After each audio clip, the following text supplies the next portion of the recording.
Hey there guys, and welcome back to Terrifying Tuesdays. This one's going to be a shorter one, but still delivering on Tuesday. So without further ado, I present Bunk Bed. No one will come for you. That's what he said every night as I lay entombed in the fears I had long ago resigned myself to. My brother loves to torment me. He always has. He's always taken great pleasure in my fear and misery, his idea of fun. When I was 3 years old, I vividly remember every night. At around 9 o'clock, my mother would tell me it was time for bed. She would tuck me into the bottom bunk of an old steel self-assembled bunk bed.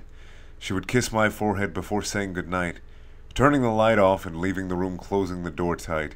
As I lay staring at the dim light of the room, taking in the various silhouettes of the furniture, I would hear the springs of the top bunk creak and give. I would close my eyes and silently cry, knowing my brother's cruel game was about to begin. Every night was the same. My brother would growl at me in his malevolent croak about all the pain and misery awaiting me. No one will come for you. He would begin. No one will save you when I take you down to the other place. I would lie there, my body cocooned in the catatonic terror, only able to silently weep and listen as my brother would describe the various tortures he had thought up for me, like breaking all my bones one by one so slowly that, by the slow, deliberate snap of my last rib, my fingers would have already somewhat healed, allowing him to start again and again forever. He would tell me that one day he would deliver on his threats, but for now, it was more fun just to tell me what he had in store. My brother loves to torment me. So yeah, this was my childhood up until I turned 7. My father decided that it was time to get rid of the bunk beds. He had bought them when my mother was pregnant. We live in a small flat in London.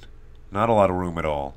So when my mother told my father she was expecting twins, my brother and I, my mother says he was so insane with joy, like a hyperactive child on Christmas Eve. He went out to the bed store that day and bought the damn steel bunk bed, saying it was the perfect solution for our lack of room, even though he knew the bunk bed wouldn't be used until we were at least 2.5 years old. He had our bedroom fully decorated and furnished, complete with bunk bed, 2 months before we were born. I say we. Sadly, my brother died whilst my mother was giving birth, so I should say before I was born. I don't know much about what happened exactly.